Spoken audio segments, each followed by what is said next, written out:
Yo enseño la vida por la muerte. Un amigo ha preguntado, ¿estás enseñando a la gente a morir? ¿Estás enseñando la muerte? Deberías enseñar, más bien, la vida. Tiene razón, en efecto, estoy enseñando a la gente a morir. Estoy enseñando el arte de morir, porque el que aprende el arte de morir también se convierte en un experto en el arte de vivir. El que accede a morir se hace digno de vivir la vida suprema. Solo los que han aprendido a suprimirse a sí mismos llegan también a saber ser. Pueden parecer cosas opuestas, porque hemos supuesto que la vida y la muerte se oponen entre sí, que son cosas contradictorias, pero no lo son. Hemos establecido entre ambas una falsa contradicción que ha producido unos resultados nefastos.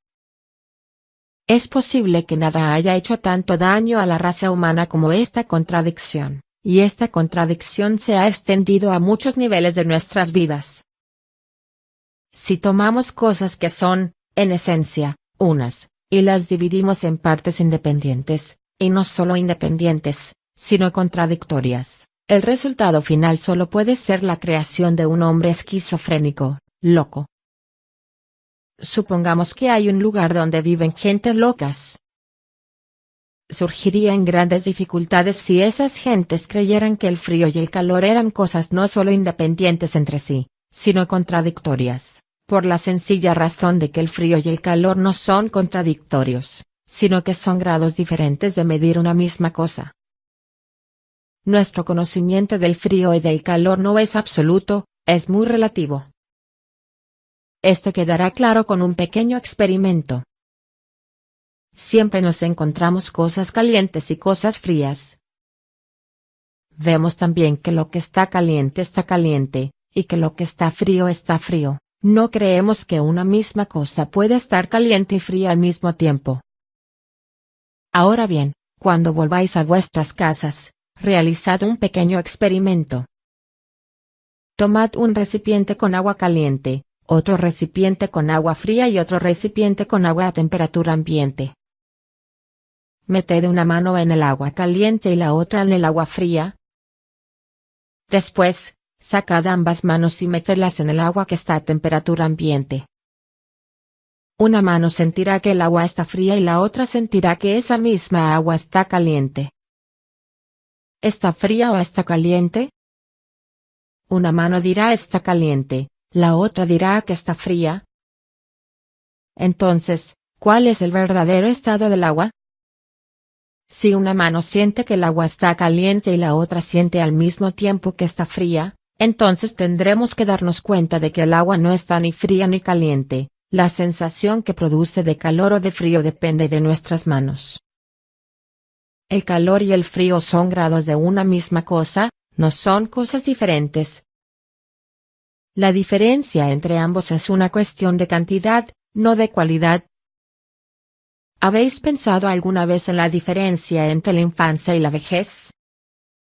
Solemos pensar que son cosas opuestas, la infancia por un lado, la vejez por otro lado. ¿Pero en qué se diferencia, en realidad, la infancia de la vejez? La única diferencia es una cuestión de años, la única diferencia es una cuestión de días, la diferencia no es cualitativa, solo es cuantitativa.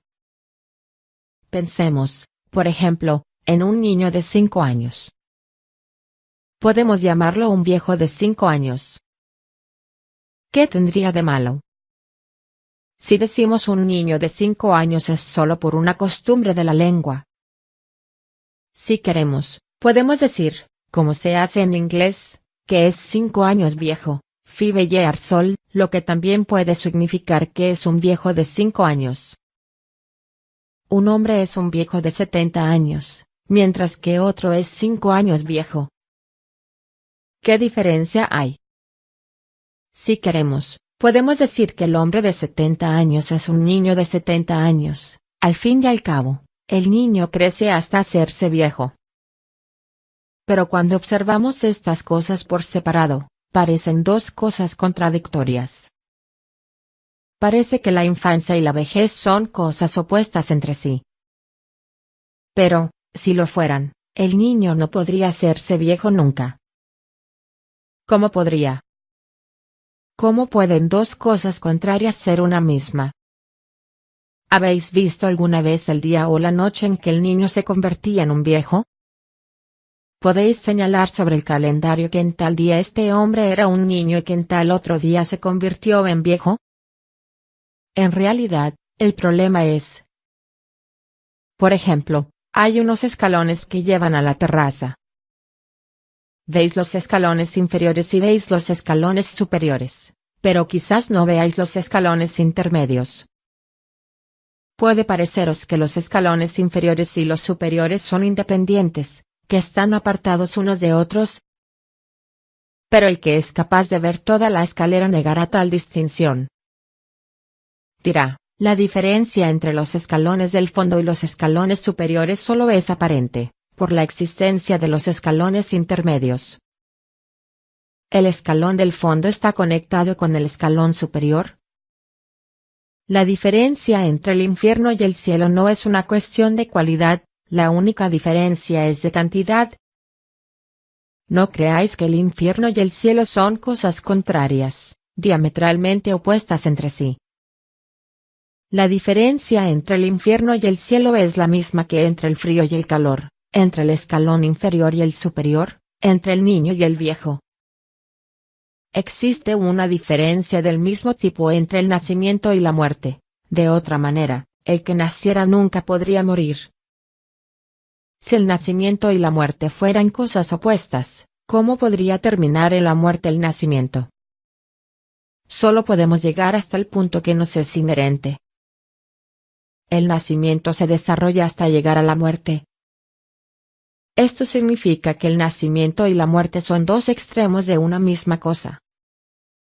Sembramos una semilla, esta se desarrolla hasta convertirse en planta, y después se convierte en flor.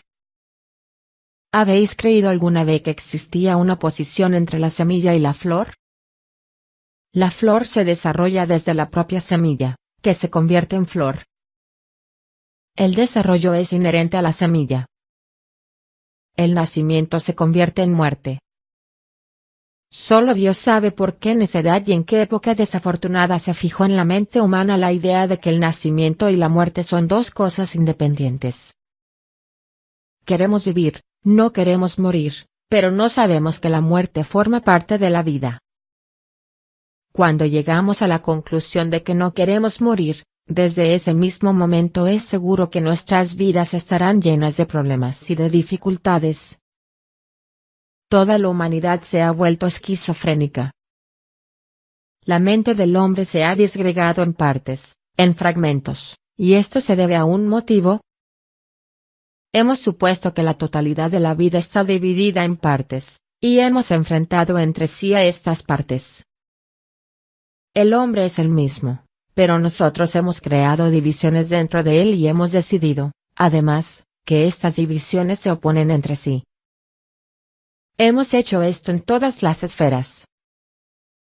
Decimos a una persona, no tengas ira, aprende a perdonar, sin darnos cuenta de que la diferencia entre la ira y el perdón también es una cuestión de grados, como la diferencia entre el frío y el calor, entre la infancia y la vejez. Podemos decir que la ira, reducida a su nivel más bajo, es el perdón, no existe una dicotomía entre ambos.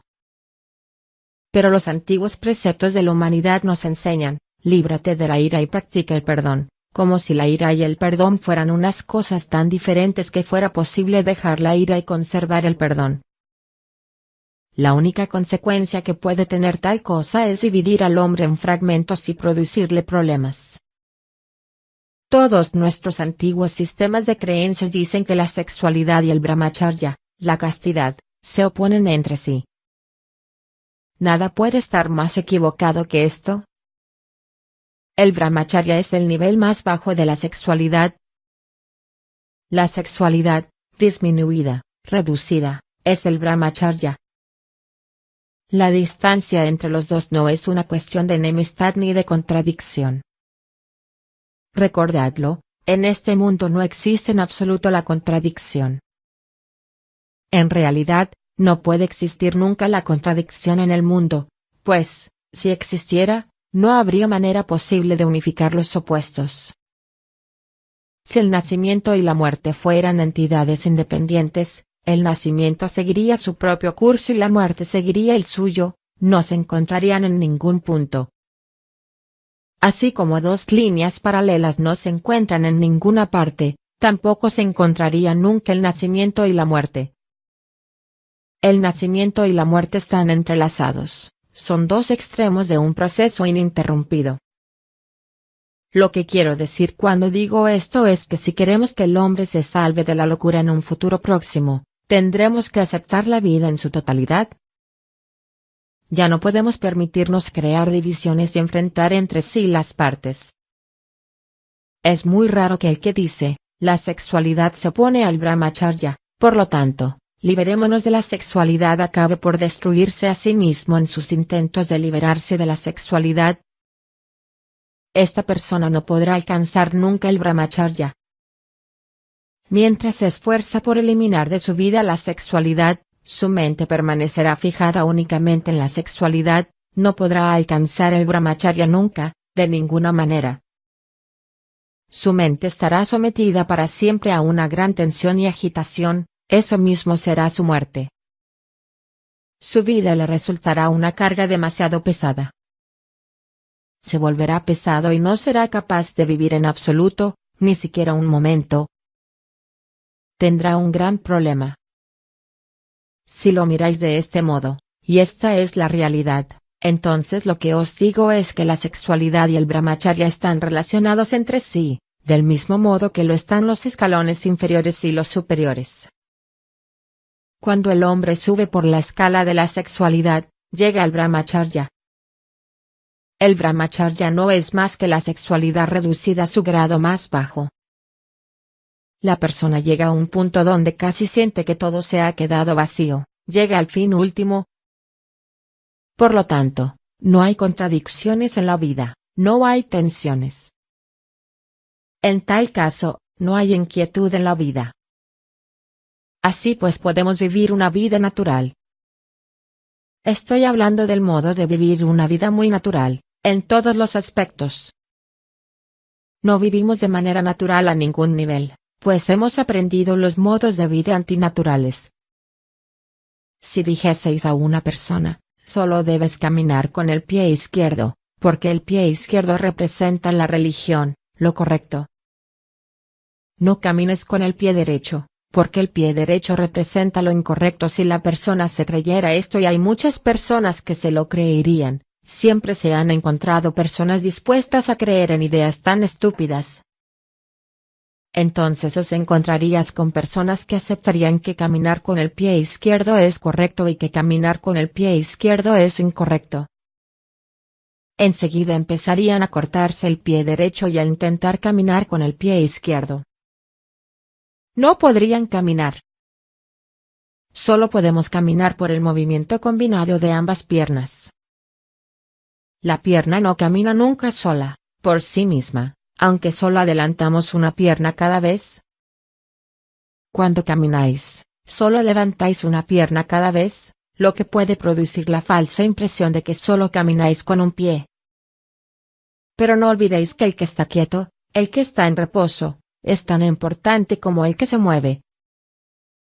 El día que la persona alcanza el brahmacharya, la sexualidad en reposo desempeña un papel importante en ese logro, del mismo modo que la pierna derecha estática desempeña un papel importante en el movimiento hacia adelante de la pierna izquierda. La pierna izquierda sería incapaz de moverse sin la ayuda de la derecha. La sexualidad que se ha quedado en reposo se convierte en el punto de apoyo para el surgimiento del brahmacharya cuando la sexualidad ha dejado de moverse.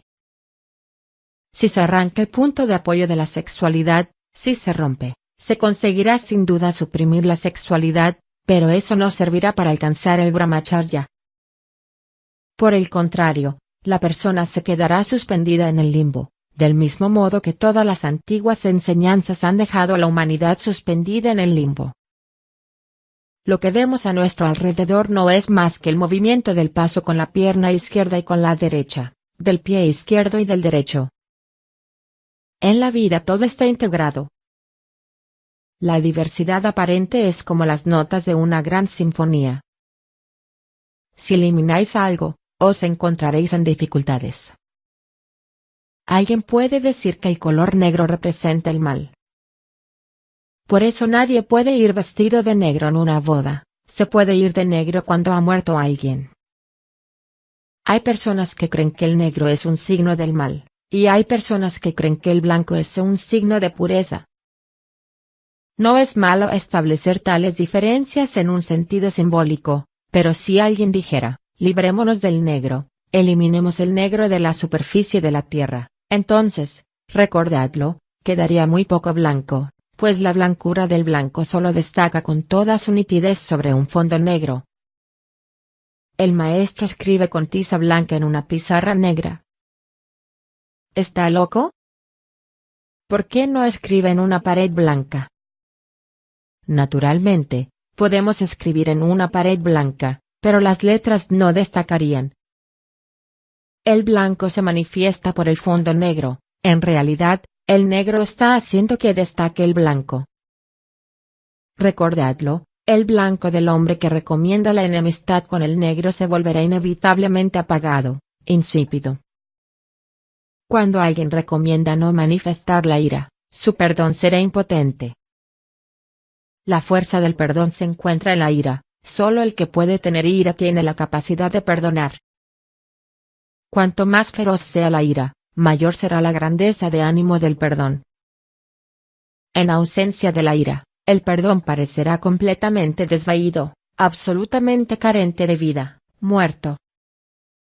Si se destruye la sexualidad de una persona, y existen medios para destruir la sexualidad, entonces, recordadlo, así no se convertirá en un brahmacharya, en una persona casta, se convertirá, sencillamente, en una persona impotente.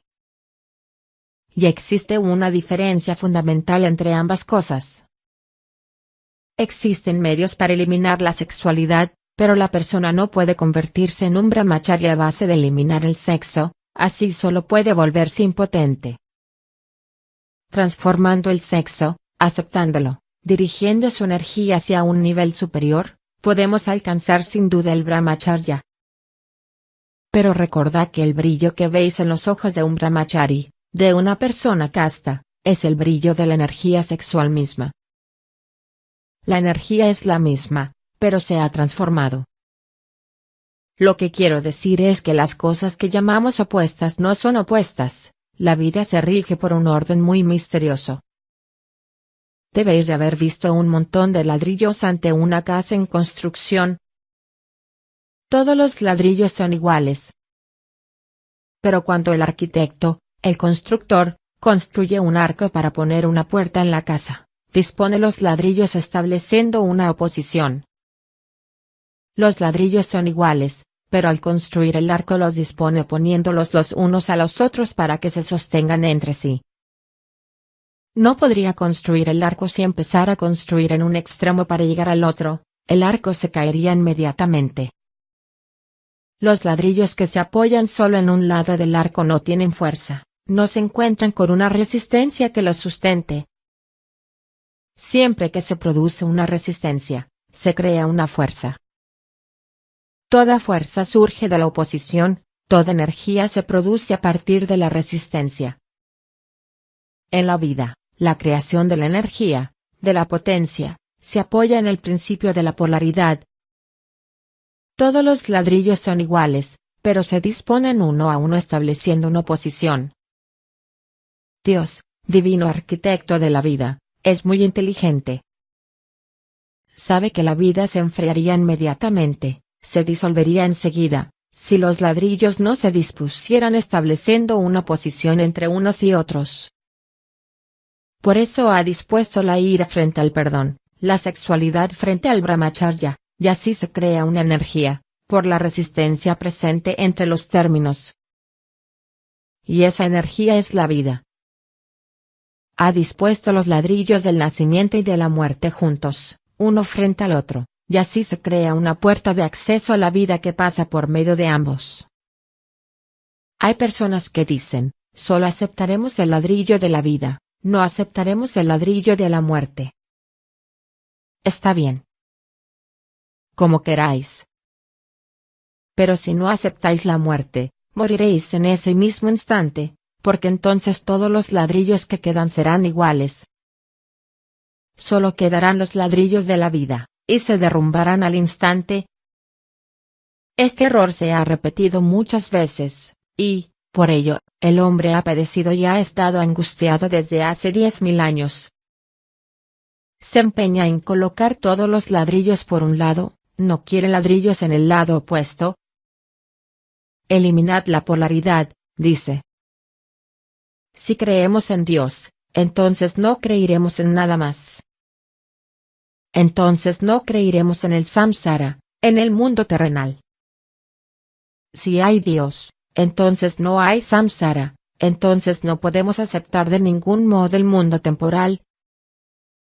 No podemos estar en la plaza del mercado, no podemos ocuparnos de nuestros negocios. Como creemos en Dios, nos haremos monjes y viviremos en el bosque.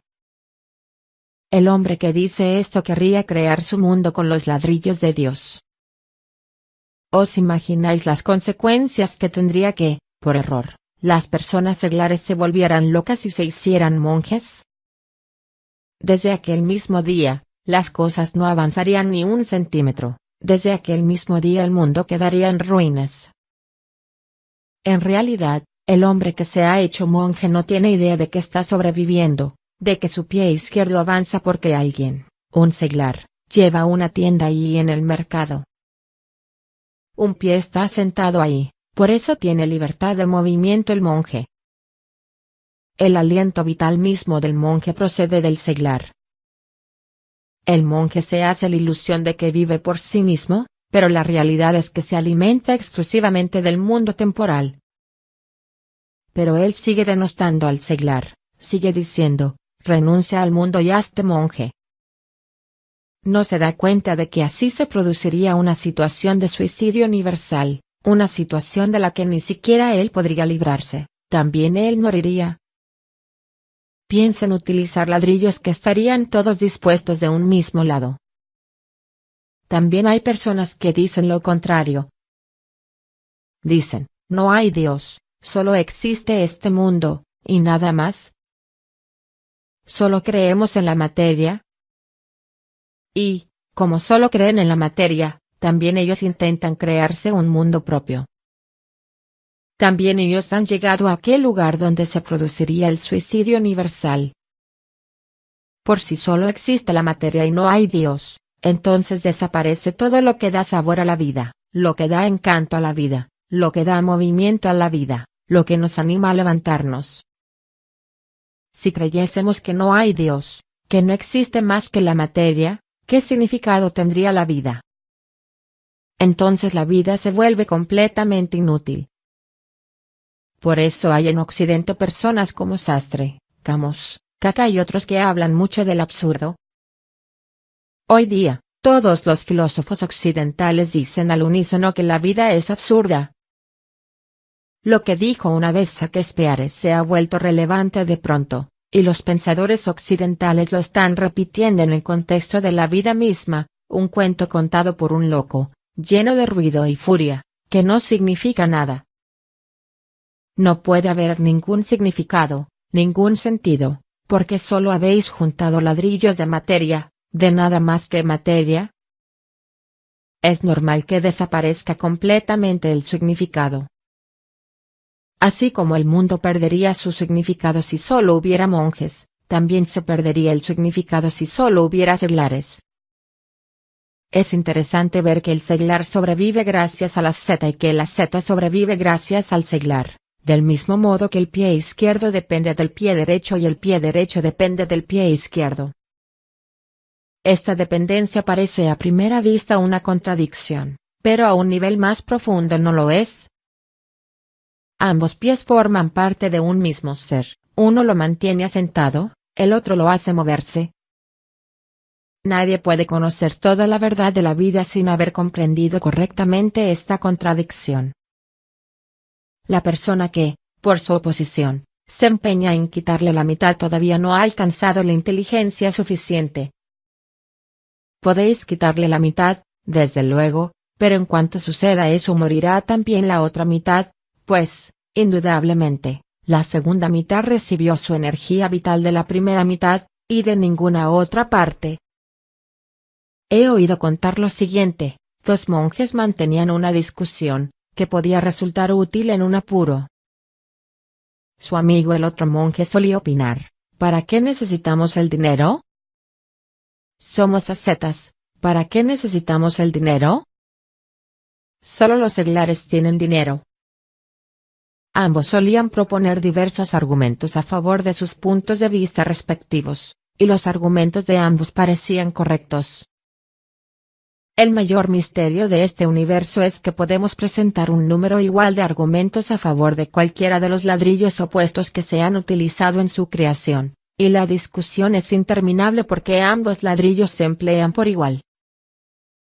Cualquiera puede decir: mirad, el universo ha sido creado con mis ladrillos, mientras que otro puede alegar en contra del primero: no, el universo está hecho con mis ladrillos. Y la vida es tan vasta que pocas personas evolucionan lo suficiente para ver que toda la estructura está formada de ladrillos que se oponen. Los demás solo ven los ladrillos que tienen al alcance de la vista. Dicen: tienes razón, el universo ha sido creado por los Sanyas. Tienes razón, Brahman es la fuente del universo. Tienes razón, el universo está hecho de Atman. Otros dicen: el universo está hecho de materia, está hecho de polvo, nada más. Todo acabará en polvo, polvo eres y en polvo te convertirás. Estas personas tampoco pueden mostrar más que ladrillos que contemplan desde su punto de vista particular. En todo este asunto no se impone en la discusión ni el teísta ni el ateo, no sale victorioso ni el materialista ni el espiritualista. No pueden. Sus afirmaciones parten de una visión dicotómica de la vida. De modo que aquellos dos monjes mantenían una viva discusión. Uno sostenía que era necesario tener dinero, mientras que el otro no estaba de acuerdo con ello. Una tarde llegaron a un río con mucha prisa. Se hacía de noche. Uno de los monjes se dirigió al barquero, que ya amarraba su barca para retirarse, y le dijo: te ruego que no amarres todavía la barca, llévanos a la otra orilla del río. Se hace de noche y debemos pasar al otro lado. Lo siento, dijo el barquero, ya he terminado por hoy y ahora tengo que volver a mi aldea. Os llevaré al otro lado mañana por la mañana.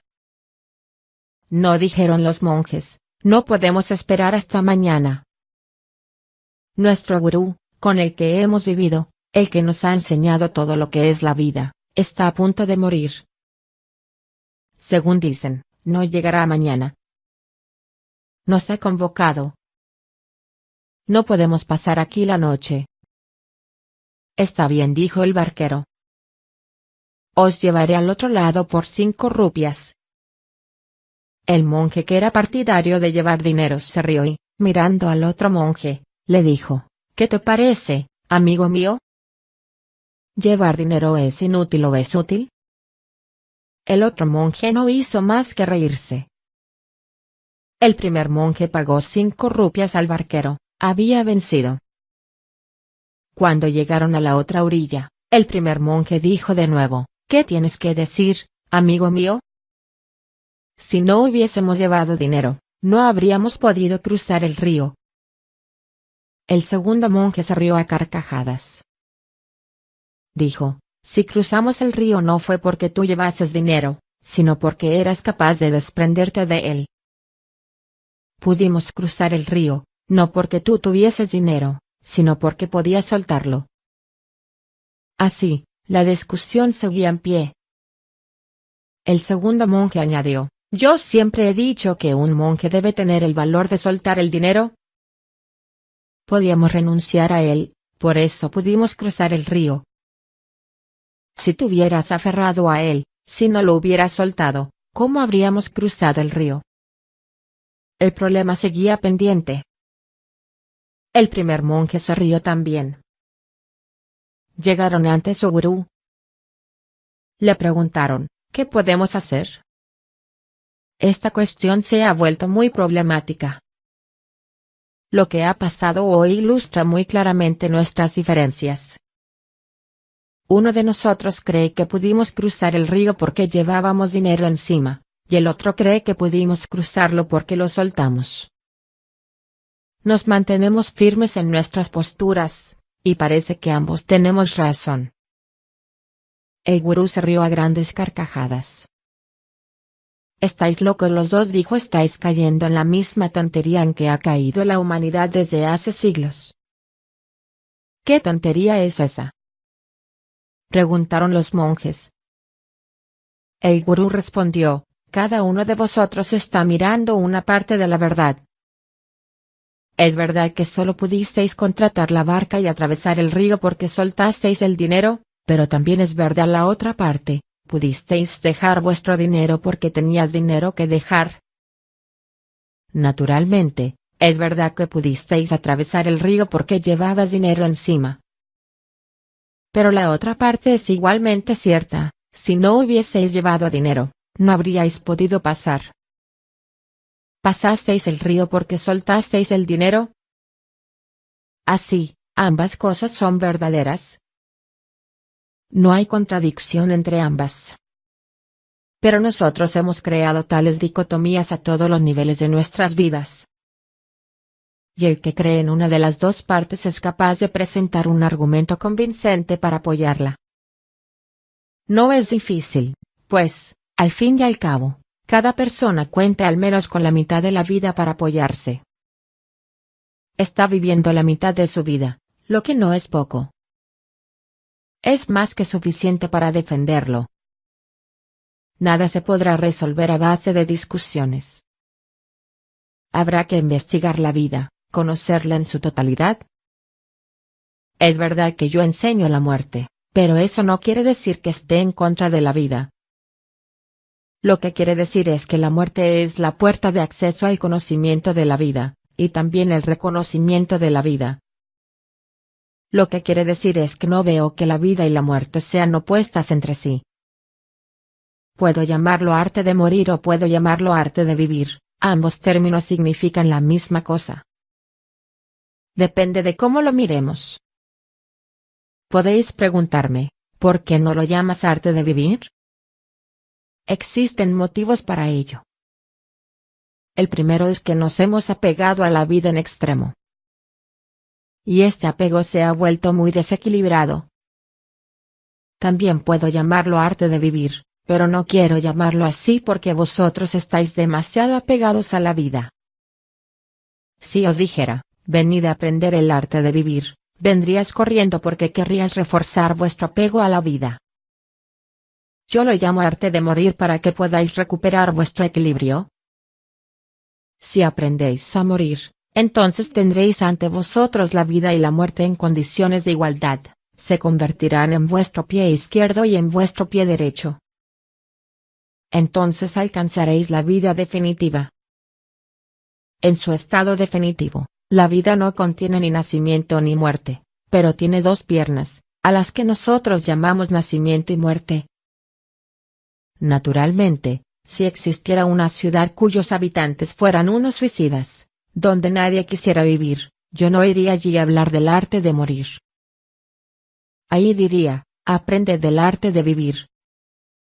Y así como yo os digo a vosotros, la meditación es la puerta de la vida. Les diría, venid, aprended a vivir, pues mientras no hayáis aprendido a vivir, no sabréis morir. Si queréis morir, dejad que os enseñe a vivir, pues cuando hayáis aprendido a vivir, habréis aprendido también a morir. Solo entonces acudirán a mí los habitantes de esa ciudad.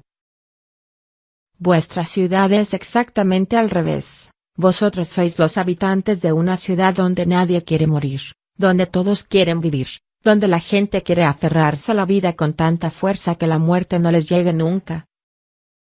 Por eso estoy obligado a hablaros de la muerte. No es cosa mía, si lo llamo arte de morir es por vosotros. Siempre he dicho lo mismo. Una vez, El Buda llegó a un pueblo. Era la madrugada, y el sol estaba a punto de aparecer por el horizonte. Un hombre se le acercó y le dijo: «Soy ateo, no creo en Dios. ¿Tú qué opinas? ¿Existe Dios?». El Buda respondió: «Solo Dios es. No hay nada más que Dios en todas partes». «Pero a mí me habían dicho que tú eras ateo», dijo el hombre. «Te debieron de informar mal», aseguró el Buda. «Yo soy teísta. Ahora lo has oído de mi propia boca. Soy el mayor teísta que ha habido nunca. Dios es, y no hay nada más que Dios». El hombre se quedó bajo el árbol con una sensación de incomodidad. El Buda siguió su camino.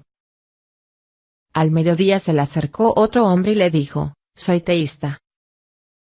Creo absolutamente en Dios. Soy enemigo de los ateos.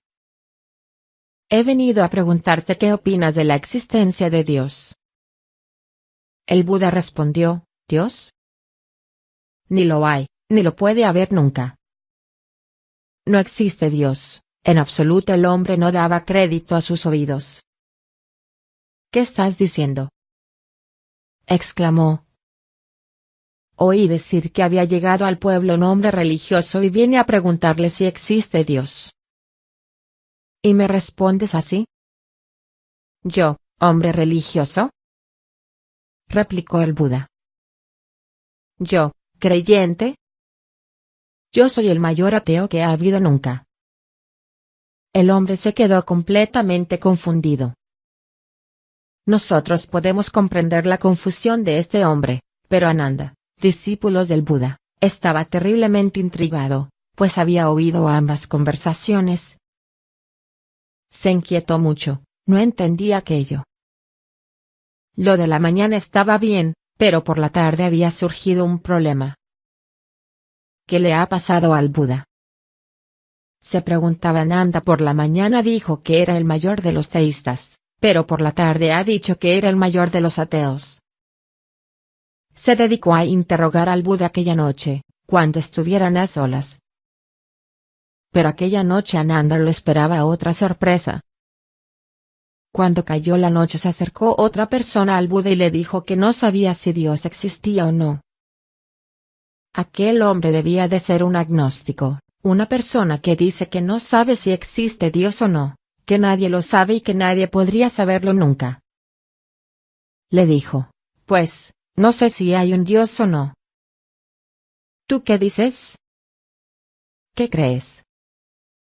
El Buda respondió: «Si tú no lo sabes, yo tampoco lo sé. Y sería bueno que los dos guardásemos silencio». Cuando este hombre oyó la respuesta del Buda, también él se quedó confuso. Le dijo: «Había oído decir que estabas iluminado, por eso creías que lo sabrías». «Has debido de oír mal», dijo el Buda, «yo soy un hombre absolutamente ignorante. ¿Qué conocimiento puedo tener? Intentad haceros cargo de lo que debía de estar pasando. Ananda, poneos en su lugar». ¿Advertís su dificultad? Cuando se hizo de noche y todos hubieron marchado, tocó los pies del Buda y le dijo: «¿Es que quieres matarme? ¿Qué haces? Casi me muero». Nunca había estado tan alterado y tan inquieto como lo he estado hoy. «¿Qué es eso que has estado diciendo todo el día? ¿Estás en tu sano juicio? ¿Estás seguro de que sabes lo que has dicho hoy? Por la mañana has dicho una cosa, por la tarde has dicho otra y por la noche has dado una respuesta completamente distinta a la misma pregunta». El Buda dijo: «Esas respuestas no eran para ti. Di aquellas respuestas a quienes correspondían. ¿Por qué las escuchaste? ¿Te parece bien oír lo que digo a los demás?». «Esto es el colmo», dijo Ananda. «¿Cómo podía dejar de oírlas? Yo estaba presente, ahí mismo, y no tenía tapados los oídos». ¿Y cómo podría suceder que yo no quisiera oírte hablar? Me encanta oírte hablar, sin que me importe con quién hables. ¿Pero por qué estás alterado? Dijo el Buda: mis respuestas no eran para ti. Puede que no lo fueran, dijo Ananda, pero yo me encuentro ante un dilema. Te ruego que me respondas ahora mismo, ¿cuál es la verdad? ¿Por qué has dado 3 respuestas diferentes? Buda le explicó, tenía que llevarlos a los 3 a un punto de equilibrio. El hombre que vino por la mañana era ateo. Siendo solo ateo estaba incompleto, pues la vida se compone de términos opuestos. Tened esto presente, la persona verdaderamente religiosa es las 2 cosas, atea por una parte y creyente en lo divino por otra parte. Su vida contiene ambos aspectos, pero él armoniza los 2 términos opuestos. En esa armonía misma está la religión. Y al que solo cree en Dios le falta madurez religiosa. Todavía no ha alcanzado un equilibrio en su vida. Por eso, el Buda dijo, tenía que introducir equilibrio en su vida. Se había vuelto muy pesado de un lado, y por eso yo tuve que poner algunas piedras en el otro platillo de la balanza. Además, también quise desestabilizarlo, pues se había convencido de alguna manera de que no hay Dios. Era preciso hacerlo titubear en su convencimiento, pues el que llega a una certidumbre, muere. El viaje debe proseguir, la búsqueda debe continuar. El que vino por la tarde era ateísta. Yo tuve que decirle que yo era ateo porque también él se había descentrado, también él había perdido el equilibrio. La vida es un equilibrio. El que alcanza este equilibrio, alcanza la verdad. El motivo por el que os digo que debéis aprender el arte de morir es que vuestra vida se ha descentrado. Estáis colocados con mucha solidez en la balanza de la vida y, por eso, todo se ha convertido en piedra. La vida se ha solidificado, se ha perdido el equilibrio. Adelante, invitad también a la muerte. Decidle, ven y sé tú también mi invitada. Nos alojaremos juntos. El día en que la vida accede a vivir con la muerte, se transforma en la vida suprema. El día que damos la bienvenida a la muerte, que la abrazamos, que la estrechamos contra nosotros, se termina la cuestión. Ese día desaparece el aguijón de la muerte. El aguijón se encontraba en nuestra huida de la muerte, en nuestro miedo a ella. Cuando una persona se adelanta y abraza a la muerte, entonces la muerte pierde, la muerte es vencida, porque el hombre que abraza a la muerte, se vuelve inmortal. Ahora, la muerte no le puede hacer nada. ¿Qué puede hacerle la muerte cuando el hombre mismo está preparado para desaparecer? Existen 2 tipos de personas, a las primeras las busca la muerte, las segundas buscan a la muerte. La muerte busca a los que huyen de ella. Y otros buscan a la muerte, pero ésta los rehuye constantemente. Buscan a la muerte sin cesar, pero no la encuentran. ¿Qué tipo de persona os gustaría ser, la que huye de la muerte, o la que la abraza? La persona que rehuye la muerte seguirá derrotada, toda su vida será la larga historia de una derrota.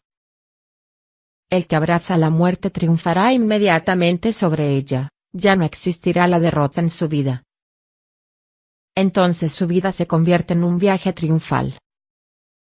Sí, yo enseño el arte mismo de morir. Os estoy enseñando a morir para que podáis alcanzar la vida. ¿Sabéis un secreto? Cuando una persona aprende a vivir a oscuras, cuando acepta la oscuridad absoluta, la oscuridad se convierte en luz para él. ¿Sabéis que cuando una persona toma veneno con amor, con alegría, como si tomara néctar, el veneno se convierte en néctar para él? Si no lo sabéis, debéis descubrirlo. Una de las verdades más profundas de la vida es que cuando una persona acepta el veneno con amor, el veneno deja de ser veneno para él, se convierte en néctar. Y cuando una persona ha aceptado la oscuridad misma de todo corazón, descubre con asombro que la oscuridad se ha convertido en luz. Y cuando una persona recibe el dolor con los brazos abiertos, descubre que ya no hay dolor, para él solo queda felicidad. Al que acepta su estado de agitación y acepta vivir con ella se le abren de par en par las puertas de la paz y de la tranquilidad. Esto parece una contradicción. Pero recordad que el que dice que quiere alcanzar la paz nunca puede tener paz, porque decir quiero alcanzar la paz es, en realidad, buscar la agitación. El hombre ya es inquieto de suyo, pero aún existen algunos que se crean una nueva inquietud diciendo, queremos tener paz. Una vez acudió a verme un hombre. Me dijo, he estado en el Ashram de Ramana, en Pondicherry, y en el Ashram de Ramakrishna, todos están llenos de hipocresía. Allí no pude encontrar nada más que eso. Yo busco la paz y no la encuentro en ninguna parte. Llevo 2 años viajando en su busca. Oí hablar de ti en Pondicherry. Desde ahí he venido directamente a verte. Quiero la paz. Yo le dije, levántate y márchate ahora mismo por esa puerta, de lo contrario, también podrán decir de mí que soy un hipócrita. ¿Qué quieres decir?, me preguntó él. Sencillamente, que te vayas, dije yo, y no vuelvas la vista nunca más hacia aquí. Será mejor que me ponga a salvo antes de que también me llames hipócrita a mí. Pero yo he venido a buscar la paz, dijo el hombre. Piérdete de vista, eso es todo, dije yo, y voy a preguntarte una cosa, ¿a quién has preguntado el modo de sufrir? ¿Qué gurú te ha iniciado en el arte de la agitación? ¿A qué ashram has asistido para aprender a estar inquieto? No he ido a ninguna parte, respondió el hombre. Entonces yo le dije, eres un sujeto tan listo que hasta sabes crearte su propia agitación mental. Entonces, ¿qué me queda que enseñarte? Has seguido un camino para crear tu agitación, sigue el camino opuesto y encontrarás la paz. ¿Qué quieres de mí? No digas a nadie que has venido a verme, ni por equivocación. Yo no tengo nada que ver con lo que te pasa. Te ruego que me enseñes el camino para encontrar la paz, dijo el hombre. Estás buscando caminos para dejar de agitarte, le dije, solo hay un camino para alcanzar la paz, estate en paz con la inquietud. El que acepta a inquietud en su totalidad, el que le dice, ven, alójate conmigo. Sé mi huésped en esta misma casa, descubre de pronto que la inquietud lo ha abandonado. Con el cambio de nuestra actitud mental, la inquietud desaparece. Cuando uno acepta hasta la propia inquietud, su mente se tranquiliza. ¿Cómo va a durar la inquietud si la mente está sintonizada con la paz? Esta inquietud surge de una actitud de no aceptación, e incluso de la no aceptación de la inquietud misma. El que dice que no quiere aceptar la inquietud seguirá inquieto, pues esa misma no aceptación es, en sí misma, la raíz del problema. Alguien dice, no quiero aceptar la inquietud, no puedo aceptar el sufrimiento, no puedo aceptar la muerte, no puedo aceptar la oscuridad. Muy bien, que no las acepte, pero seguirá rodeado de todo lo que no quiere aceptar. Ved, por el contrario, lo que pasa cuando aceptáis, cuando admitís algo que nadie más quiere admitir. Descubriréis con gran sorpresa que lo que tenías por enemigo se ha convertido en amigo vuestro. Si invitáis a vuestro enemigo a que sea huésped vuestro, ¿qué otra cosa puede hacer sino volverse amigo vuestro? Si he pasado 3 días comentando con vosotros estas cuestiones ha sido porque he visto que habíais acudido aquí con el deseo de vencer a la muerte. Debíais de creer que os enseñaría algún truco para no morir nunca. Un amigo ha escrito una carta en la que dice, ¿vas a enseñarnos a rejuvenecer nuestros cuerpos? ¿Vas a mostrarnos algún medio alquímico para volvernos jóvenes de nuevo? Entonces valdría la pena gastarse el dinero para ir allí. Quizás hayáis venido vosotros también con la misma idea. En tal caso, quedaréis desilusionados, pues aquí os estoy enseñando el arte de morir. Os digo, morid. ¿Por qué huir de la muerte? Aceptadla, dadle la bienvenida. Y recordad que os estoy entregando la clave misma de la victoria sobre la muerte. Por mucho que os sometáis a un proceso de rejuvenecimiento, todavía tendréis que morir. Es seguro que el cuerpo morirá. El rejuvenecimiento solo puede retrasar un poco más la muerte, es posible evitar así la muerte durante un poco más de tiempo. Lo único que supone esto es que vuestros problemas se alargarán durante un periodo mayor. En vez de morir después de 70 años, podrías morir después de 700 años. Los sufrimientos a los que de otro modo podrías haber dado fin al cabo de 70 años se alargarían durante 700 años. ¿Qué esperabais? Los males de 70 años durarán 700 años. Las disputas de 70 años durarán hasta los 700 años. Las disputas de 70 años se alargarán durante 700 años, se extenderán, multiplicadas, durante todo ese tiempo. ¿Qué otra cosa esperabais que sucediera?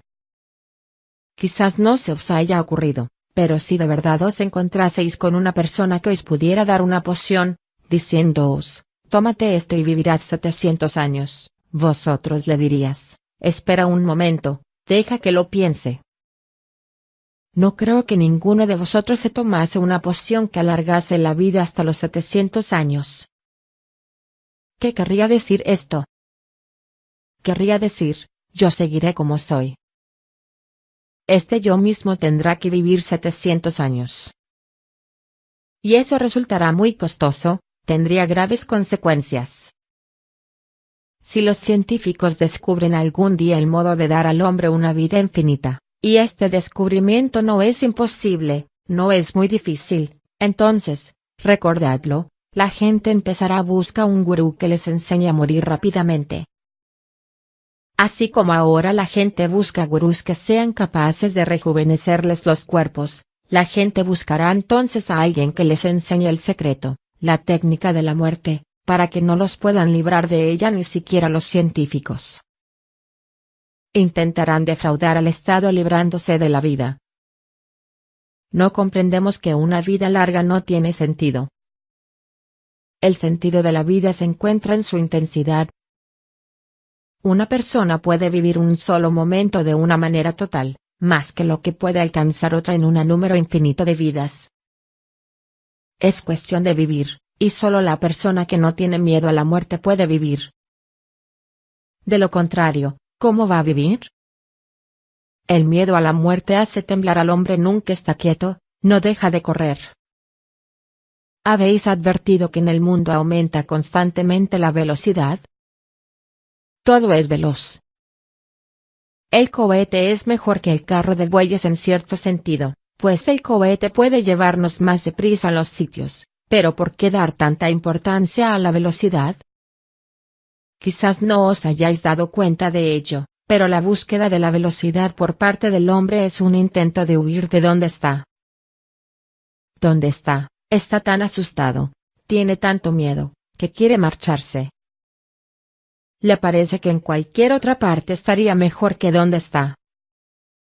En toda Europa y en América los fines de semana y las fiestas se han convertido en una gran molestia.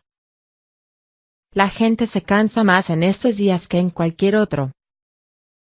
Lo que quieren es saltar al coche y marcharse a toda prisa, a 100 kilómetros, a 200 kilómetros, a 300 kilómetros, para huir a un paraje tranquilo, al monte, a un pueblo de montaña, a la playa. Lo que los mueve a marcharse tan deprisa es que los demás también corren, también tienen prisa, y podrían llegar antes al mismo sitio. Si se les pregunta dónde quieren ir, no lo saben. Pero una cosa es segura, quieren alejarse del lugar donde están, quieren alejarse de su casa, de su mujer, de su trabajo. El hombre es incapaz de vivir, por eso corre tanto de un lado a otro. Quiere tener vehículos cada vez más potentes para correr más. Preguntadle dónde va, dónde quiere ir, y os responderá, no te lo puedo decir ahora mismo, no tengo tiempo. Tengo que llegar pronto, tenemos que llegar a la Luna, tenemos que llegar a Marte. Pasamos corriendo toda nuestra vida. ¿De qué huimos? ¿Qué tenemos? Por una parte, ser incapaces de vivir plenamente, y, por otra parte, el miedo a la muerte es inminente, está presente. Ambas cosas están conectadas entre sí. El hombre que tiene miedo a la muerte no será capaz de vivir su vida, seguirá con el temor a la muerte. Entonces, ¿qué solución hay? Me preguntáis, ¿qué solución hay? ¿Qué remedio tenemos? Yo os digo, aceptad la muerte. Invitad a la muerte y decid, adelante, me preocuparé de la vida más tarde, ven tú primero. Deja que termine contigo primero para que pueda dejar resuelta la cuestión de una vez por todas. Después viviré a gusto. Primero voy a ocuparme de ti, y después me asentará a vivir cómodamente. La meditación es el medio para aceptar la muerte con esta actitud. La meditación es el medio, la meditación es la solución que permite transmitir a la muerte tal invitación. El que acepta la muerte de este modo se detiene inmediatamente. Su velocidad desaparece. ¿Lo habéis observado alguna vez? Cuando estáis enfadados y vais en bicicleta, pedaleáis más deprisa. Cuando estáis enfadados y conducís un automóvil, pisáis más el acelerador. Los psicólogos dicen que los accidentes de automóvil no se deben al mal estado de las carreteras sino a la persona que pisa el acelerador, algo anda mal en esa persona. Tiene los dientes apretados con ira y está pisando más el acelerador, y de alguna manera desea tener un accidente. Está lleno del deseo de chocar con algo. La vida le parece tan monótona y tan inútil que quiere darle algo de emoción, algo de variedad, aunque solo sea chocándose con algo, a falta de otra cosa. Cree que eso lo emocionará, le hará sentirse bien. Le parece que tendrá la satisfacción de saber que en su vida ha pasado algo, que ha estado totalmente vacía. En Europa y en América muchos criminales han declarado ante los tribunales que no tenían nada en contra de la persona a la que mataron, lo único que querían era ver sus nombres en letras de molde, y aquella era la única manera a su alcance. El nombre de una buena persona no aparece nunca en los periódicos, allí solo leeréis los nombres de los asesinos y de los criminales. Existen dos tipos de asesinos, los que cometen un único asesinato por causas personales y los que cometen asesinatos colectivos, los políticos. Solo los nombres de estos aparecen en los periódicos, los demás es como si no existieran. Aunque seáis buenos ciudadanos, vuestro nombre no figurará en los periódicos, pero si dais una puñalada a una persona, saldréis en los titulares. Un criminal confiesa ante el tribunal, no tenía ninguna enemistad contra aquella persona, no había visto nunca a aquel hombre. Solo le vi la espalda y le clavé un cuchillo. Cuando brotó la sangre de la víctima, yo sentí la satisfacción de que por fin había hecho algo de lo que hablaría la gente. De que mi vida no había pasado en vano. El caso aparece en todos los periódicos. Los tribunales, los jueces y los abogados importantes vestidos con togas negras discuten mi caso con toda seriedad. Cuando veo todo esto, me parece que también yo he hecho algo, que no soy una persona corriente. La persona que rehúye la muerte, que teme la muerte, se ha quedado tan frustrada, tan triste y aburrida, que está dispuesta a hacer cualquier cosa. Pero lo único que no hace es dar la bienvenida a la muerte. En cuanto una persona da la bienvenida a la muerte, en cuanto acepta la muerte, se abre en su vida una puerta nueva, una puerta que lo conduce hasta lo divino.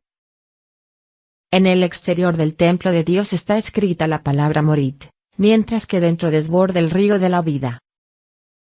La gente ve el letrero que dice, morid y vuelve atrás. Nadie entra. Es una idea muy buena, una idea muy inteligente, de lo contrario, habría una multitud afuera y sería difícil vivir. Por eso, en el exterior del templo de la vida hay un letrero que dice morid. Los que se asustan al verlo, huyen. Por eso os he dicho que hay que aprender a morir. El mayor secreto de la vida es aprender a morir, aprender a aceptar la muerte. Deja que muera el pasado todos los días. Muramos todos los días. No estamos dejando que muera el pasado de ayer.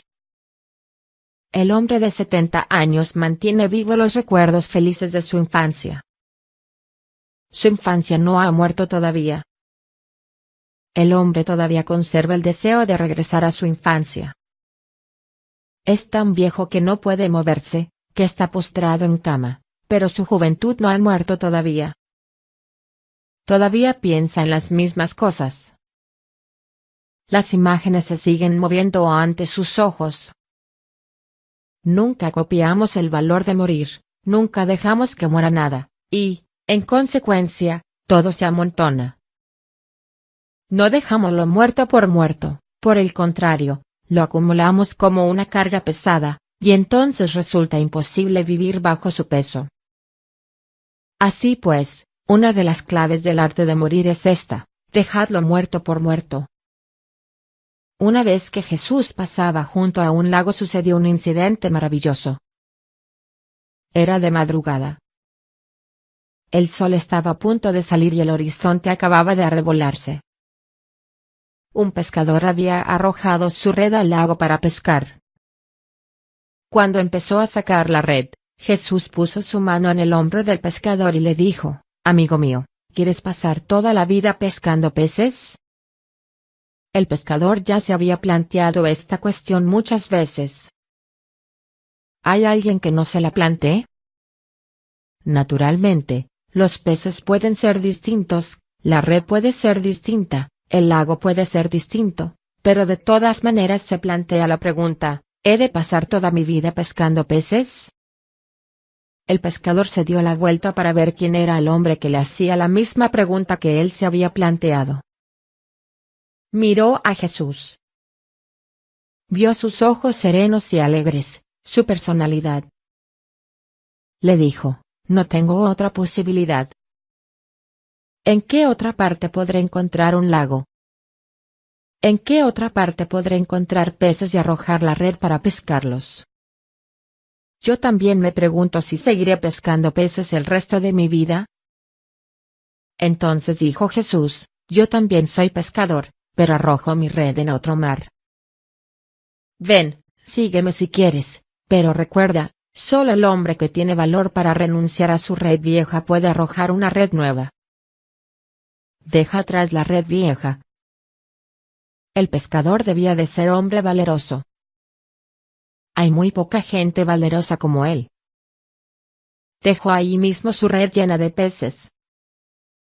Debió de pasarle por la mente el deseo de recoger, al menos, la red que ya tenía llena, pero Jesús le dijo: «Solo pueden arrojar su red al nuevo mar los que tienen valor para dejar atrás la red vieja».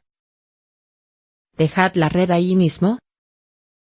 El pescador dejó su red y le preguntó: «Dime dónde debo ir». «Pareces hombre valiente», dijo Jesús. «¿Tienes capacidad para llegar a alguna parte? Ven conmigo». Cuando se acercaron a las afueras del pueblo, llegó ante ellos un hombre que corría. Este detuvo al pescador y le dijo: «¿Dónde vas, loco? Tu padre, que estaba enfermo, ha muerto». «¿Dónde estabas?»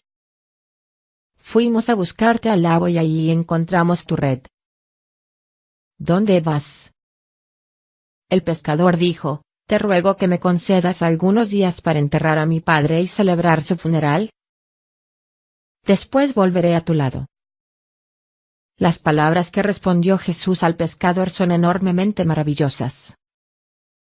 Le dijo: «Necio, deja que los muertos entierren a los muertos. ¿Qué necesidad hay de que vayas? Ven. Sígueme. El que ha muerto ya está muerto, ¿por qué molestarse si quieren enterrarlo? No son más que trucos para mantenerlo vivo. El que ya ha muerto para siempre. Y hay muchos muertos en el pueblo. Ellos enterrarán al muerto. Tú ven conmigo. El pescador dudó un momento. Observándolo, Jesús le dijo, quizás te he juzgado mal cuando creí que eras capaz de dejar tu red vieja. El pescador se detuvo un momento y, después, siguió a Jesús. Jesús dijo, eres hombre valiente. Si eres capaz de dejar atrás a los muertos, puedes alcanzar verdaderamente la vida. En realidad, debe soltarse todo lo que ha muerto en el pasado. Os sentáis en meditación, pero siempre venís luego a decirme que nunca da resultado, que os siguen llegando pensamientos. Los pensamientos no llegan así, la cuestión es, ¿habéis llegado a dejarlos? ¿Siempre seguís aferrados a ellos? ¿Cómo echarles la culpa a ellos? Si un hombre tiene un perro, le da de comer, lo tiene atado en su casa, y de pronto un día lo suelta, lo echa a la calle, y el pobre perro vuelve una y otra vez al hombre, ¿tendría la culpa el perro? Todos estos días habéis dado de comer al perro, lo habéis acariciado, le habéis dado cariño, habéis jugado con él, le habéis puesto un collar al cuello, lo habéis tenido en vuestra casa. Y de pronto decidís meditar y decís al perro que se largue. ¿Cómo puede ser? El pobre perro no tiene idea de lo que os ha pasado de una manera tan repentina, de modo que se da algunas vueltas y vuelve a vosotros. Cree que quizás estéis jugando con él, por eso, cuanto más insistís en echarlo, más juguetón se vuelve, más vuelve a vosotros. Le parece que está pasando algo nuevo, que quizás el amo esté de buen humor, y por eso se interesa cada vez más por el juego. Venís a decirme que los pensamientos no os dejan. ¿Cómo van a dejaros? Los habéis alimentado de vuestra propia sangre. Los habéis atado a vosotros mismos, les habéis puesto un collar al cuello, con vuestro nombre. Decida a alguien que lo que piensa está equivocado, saltará contra vosotros, diciendo, ¿qué quieres decir? Que lo que pienso está equivocado. Mis pensamientos no pueden estar equivocados nunca, de modo que el pensamiento, que lleva un collar con vuestro nombre, vuelve a vosotros. ¿Cómo va a saber vuestro pensamiento que estáis meditando? Decís a vuestro pensamiento, fuera de aquí. Largo, pero el pensamiento no se va a ir así como así. Alimentamos a los pensamientos. Alimentamos los pensamientos del pasado, los atamos a nosotros mismos. Pero un día, de pronto, queréis que os dejen. No os dejarán en un solo día. Tendréis que dejar de darles de comer, tendréis que dejar de cuidarlos. Recordadlo, si queréis dejar los pensamientos, dejad de decir, mis pensamientos. ¿Cómo podréis dejar algo que consideráis vuestro? Si queréis quitaros de encima los pensamientos, dejad de interesaros por ellos. ¿Cómo van a marcharse a no ser que dejéis de interesados por ellos? De otro modo, ¿cómo van a saber que vosotros habéis cambiado, que ya no os interesan? Todos nuestros recuerdos del pasado son pensamientos. Nos estamos aferrando a toda una red de ellos. No les permitimos morir. Dejad morir vuestros pensamientos. Deja muerto lo que está muerto, no intentéis mantenerlo vivo.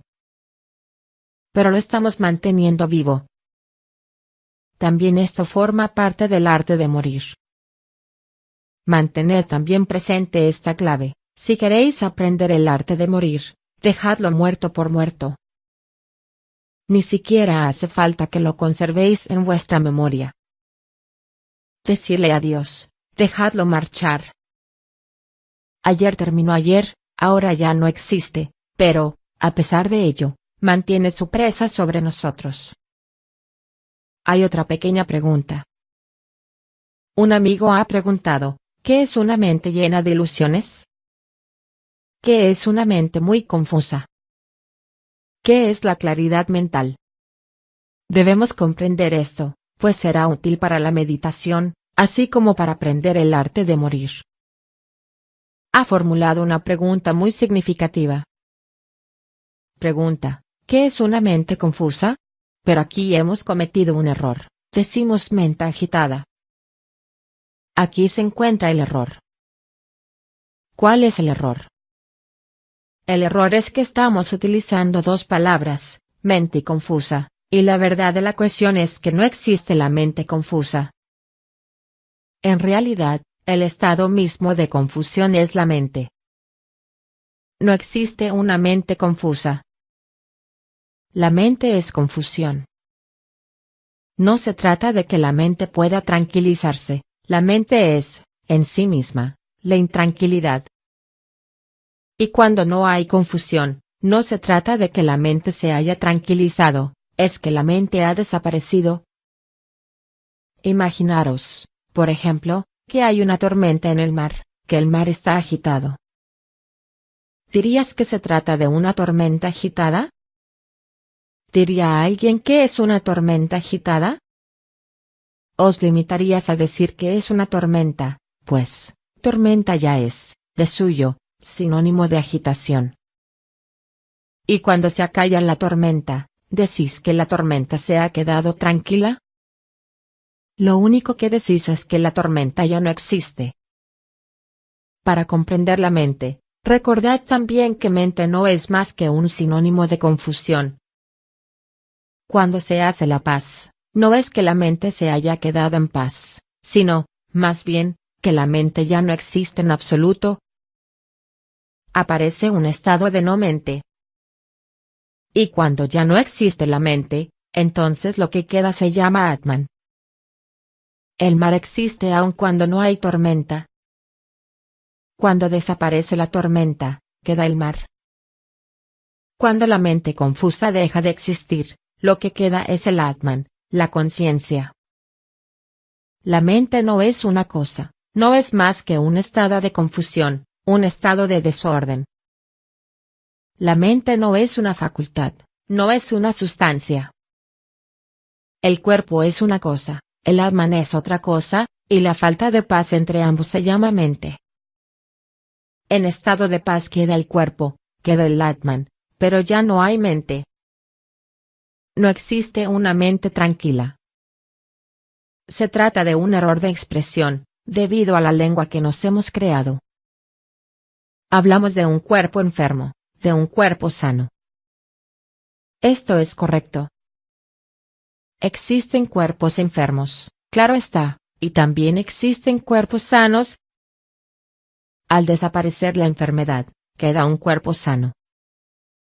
Pero no es así en el caso de la mente. No existe una mente sana y una mente enferma. La mente es, por sí misma, enferma. Su mismo ser es la confusión. Su mismo ser es malsano. Su mismo ser es una enfermedad. No preguntéis, pues, ¿cómo podéis librar a la mente de la confusión? Pues, ¿cómo podéis libraros de esta mente? Preguntar cómo puede morir esta mente. Preguntar cómo podéis eliminar esta mente.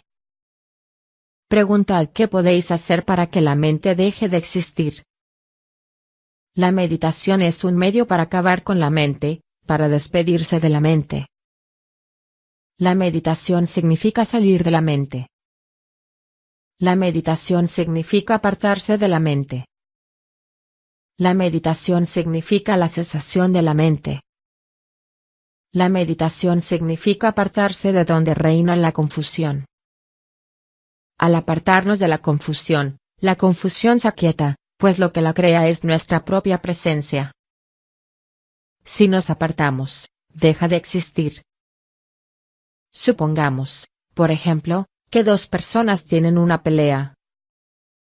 Tú has venido a pelear conmigo y estamos peleados. Si yo me aparto, ¿Cómo podría continuar la pelea? Cesaría, pues solo puede continuar si yo participo en ella. Vivimos en un plano mental, estamos presentes allí donde reina el desorden, donde se producen las agitaciones. No queremos apartarnos de allí, pero queremos llevar ahí la paz. Allí no puede haber paz. Tened la bondad de apartaros, eso es todo. En cuanto os apartéis, la agitación cesará. La meditación no es una técnica que sirva para llevar la paz a vuestra mente, es, más bien, una técnica para apartaros de la mente. La meditación es un medio para huir, para alejaros de las olas de la confusión. Otro amigo ha formulado una pregunta relacionada con la anterior. También sería bueno entender esto. Ha preguntado, ¿qué diferencia hay entre estar en meditación y practicar la meditación? Es la misma diferencia que ya os estoy explicando. Si una persona está practicando la meditación, está intentando apaciguar una mente confusa. ¿Qué hará? Intentará tranquilizar su mente. Cuando una persona está en estado de meditación, no está intentando tranquilizar su mente, más bien, está apartándose de ella. Si el sol aprieta demasiado, si es insoportable, podéis ver que un hombre abre su sombrilla, y las sombrillas se pueden abrir al sol y uno puede refugiarse en su sombra o bajo cualquier otra sombra para protegerse. Pero no es posible abrir una sombrilla dentro de la mente. La única protección posible sería un pensamiento, y estos no cambian nada. Sería como si un hombre intentase permanecer bajo el sol con los ojos cerrados pensando que tiene unas sombrillas sobre la cabeza y que no siente calor. Pero habrá de sentir calor. El hombre intenta hacer algo, intenta refrescar el sol. Intenta practicar la meditación. Pero hay otro hombre que, cuando hace sol, se limita a levantarse, a pasearse por su casa y a relajarse. No se esfuerza por refrescar el sol, se limita a apartarse del sol. Practicar la meditación significa hacer un esfuerzo por cambiar la mente. Y estar en meditación significa no hacer ningún esfuerzo por cambiar la mente, sino pasar adentro en silencio. Debéis tener en cuenta la diferencia entre ambas cosas. Si haces un esfuerzo por meditar, la meditación no se producirá nunca. Si intentáis hacer un esfuerzo o os forzáis, os decidís a calmar vuestra mente pase lo que pase, no dará resultado, pues, al fin y al cabo, ¿quién estará haciendo todo esto? ¿Quién estará dando esas muestras de decisión? ¿Quién, sino vosotros? Ya estáis confusos, inquietos desde el primer momento. Intentáis calmaros, esto significa que os buscáis un nuevo problema. Estáis sentados en tensión, dispuestos, olvidándolo todo. Cuanto más rígidos os ponéis, cuantas más dificultades os encontráis, más tensos os quedáis. Este no es el camino. Yo os pido que meditéis porque la meditación es relajación. No tenéis que hacer nada, simplemente, relajaros. Procurad entenderlo. Dejadme que os lo explique un poco mejor con un pequeño ejemplo. Utilizadlo como criterio último. Un hombre nada en el río. Dice que quiere alcanzar la otra orilla. La corriente del río es fuerte y él agita los brazos y las piernas intentando avanzar a nado. Se cansa, se fatiga, está agotado, pero sigue nadando. Este hombre se está esforzando. Nadar es un esfuerzo para él. Practicar la meditación también es un esfuerzo. Pero hay otro hombre. En lugar de nadar, este se limita a flotar. Se deja llevar por el río. No agita los brazos ni las piernas, sencillamente, se acuesta en el río. El río fluye, y él también fluye. No nada en absoluto, solo flota. No hace falta ningún esfuerzo para flotar, flotar es un no esfuerzo. La meditación de la que yo hablo es como flotar, no es como nadar. Observad a un hombre que nada y a una hoja que flota en el río. El placer y la alegría de la hoja que flota no son de este mundo. Para la hoja no hay problemas, ni obstáculos, ni disputas ni molestias. La hoja es muy sabia. ¿Y en qué se aprecia su sabiduría? La hoja es sabia porque ha hecho del río su barca y ahora navega sobre él. La hoja está preparada y dispuesta a ir allí donde quiera llevarle el río. Así, la hoja ha doblegado la fuerza del río. El río no puede hacerle daño porque la hoja no lucha contra el río. La hoja no quiere ofrecer ninguna resistencia, se limita a flotar.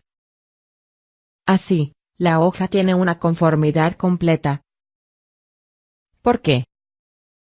Porque ahora procura estar en conformidad con el río, se limita a flotar, eso es todo. Que el río la lleve donde quiera, así sea. Tened presente, pues, a la hoja que flota. ¿Podéis flotar así vosotros en el río de la vida? No deberéis pensar siquiera en nadar, ni siquiera tener la sensación de que nadáis, la mente no debe existir para nada. ¿Habéis observado que un hombre vivo se puede ahogar en un río mientras que un muerto flota sobre la superficie? ¿O habéis preguntado alguna vez en qué consiste esto? El hombre vivo se ahoga, pero el muerto no se hunde nunca. Sube a la superficie inmediatamente. ¿Cuál es la diferencia? El muerto llega a un estado de no esfuerzo. El cuerpo muerto no hace nada, no podría hacerlo aunque quisiera. El cuerpo sube a la superficie y flota. El hombre vivo se puede ahogar porque el hombre vivo hace un esfuerzo por mantenerse vivo. Al intentarlo, se cansa, y cuando se cansa se ahoga. Es su lucha lo que lo ahoga, y no el río. El río no puede ahogar al hombre muerto porque éste no lucha. Como no lucha, es imposible que se quede sin fuerzas. El río no puede hacerle daño. Por eso flota en el río. La meditación de la que os hablo es semejante a flotar, no es semejante a nadar. Tenéis que flotar, simplemente. Cuando os digo que relajéis el cuerpo, quiero decir que tenéis que dejar que el cuerpo flote. Entonces no mantenéis ninguna sujeción sobre el cuerpo, por consiguiente, no os atáis a la orilla del cuerpo, lo soltáis, flotáis. Cuando os digo que soltéis también la respiración, no os aferréis a la orilla de la respiración. Dejadla también, flotad con ella también. Por lo tanto, ¿dónde iremos? Si soltáis el cuerpo, pasaréis dentro, si os aferráis al cuerpo, saldréis. ¿Cómo puede uno entrar en el río si se aferra a la orilla? Solo podrá volver a la orilla. Si uno deja la orilla, entrará directamente en el río. Así pues, dentro de nosotros fluye una corriente de conciencia divina, pero nos estamos aferrando a la orilla del cuerpo. Soltadla. Soltad también la respiración. Soltad también los pensamientos. Así dejaréis atrás todas las orillas. ¿Dónde iréis? Empezaréis a flotar en la corriente que fluye dentro. El que se deja flotar en esa corriente llega al mar. La corriente interior es como un río, y el que se deja flotar en ella llega al mar. La meditación es como flotar. El que aprende a flotar alcanza lo divino. No nadéis, el que nada se perderá. El que nada conseguirá, como máximo, dejar esta orilla y llegar a la otra. ¿Qué otra cosa puede hacer? ¿Qué más puede conseguir un nadador? ¿Irá de una orilla a la otra? Esta orilla os permite salir del río, como la otra? Una persona pobre, después de mucho nadar, puede llegar a hacerse rica, como mucho, y nada más. Después de nadar mucho, un hombre que se sienta en una silla pequeña puede llegar a sentarse en un sillón de Delhi. ¿Acaso puede conseguir algo más? Esta orilla del río os permite salir del río, igual que la otra. La orilla de Dwarka está tan apartada del río como la de Delhi, no hay ninguna diferencia. El nadador solo puede alcanzar la orilla. ¿Pero y el que flota? Ninguna orilla puede detener al que flota, porque se ha dejado llevar por la corriente. La corriente lo llevará. Lo llevará y lo hará llegar al mar, con toda seguridad. La mente misma es llegar al mar, el río se convierte en el mar y la conciencia individual se convierte en lo divino. Cuando se pierde una gota en el ancho mar, se alcanza el significado absoluto de la vida, la felicidad suprema de la vida, la belleza máxima de la vida. Lo definitivo es esto, el arte de morir es como el arte de flotar. El que está preparado para morir no nada nunca. Dice: llévame donde quieras. Estoy preparado. Todo aquello de lo que he hablado en estos 4 días ha estado relacionado con esto. Pero algunos amigos han creído que yo me limitaba a responder a preguntas. Me han escrito una y otra vez: te rogamos que digas algo por ti mismo. No te limites a responder a preguntas. Como si fuera otro el que daba las respuestas. El problema es que se vuelven más importantes las perchas que las ropas que cuelgan de ellas. Lo que dicen es: muéstranos las ropas. ¿Por qué te molestas en colgarlas de perchas? Pero, en todo caso, ¿qué es lo que estoy colgando de las perchas? Lo que yo tenga que decir lo colgaré de las perchas de vuestras preguntas. Pero así son nuestras mentes. He oído contar lo siguiente: había un circo cuyo propietario solía dar a los monos 4 plátanos por la mañana y 3 por la tarde. Una mañana sucedió que no había bastantes plátanos en el mercado, de modo que les dio 3 plátanos. Los monos se declararon en huelga. Dijeron: esto no puede ser. Queremos 4 plátanos por la mañana. Os daré 4 por la tarde, dijo el propietario, tomad 3 ahora. Los monos insistieron: esto no había sucedido nunca.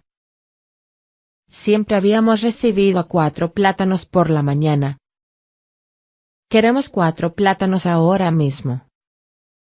¿Os habéis vuelto locos? Dijo el propietario: de todas maneras, recibiréis 7 plátanos en total. No nos interesan tus cuentas, insistieron los monos, lo único que nos importa es que hemos recibido 4 plátanos todas las mañanas. Queremos 4 plátanos ahora mismo. Los amigos me escriben constantemente: te rogamos que digas algo por ti mismo. No te limites a responder a las preguntas. Y hablaré, pero la cuestión es: ¿de qué hablaré? Las preguntas me sirven únicamente de perchas, cuelgo de ellas lo que tengo que decir. ¿Puedo hablar o puedo responder a las preguntas? ¿Qué diferencia hay? ¿Quién hablará? Pero a ellos les parece que debo decir mis propias cosas, porque siempre han recibido 4 plátanos por la mañana. En cada retiro de meditación solía hablar 4 discursos y 4 sesiones de preguntas y respuestas. Esta vez ha sucedido que vosotros habéis convertido todas las reuniones en sesiones de preguntas y respuestas. Pero esto no cambia nada. Tened presente la cuenta de los 7 plátanos. Sumadlos.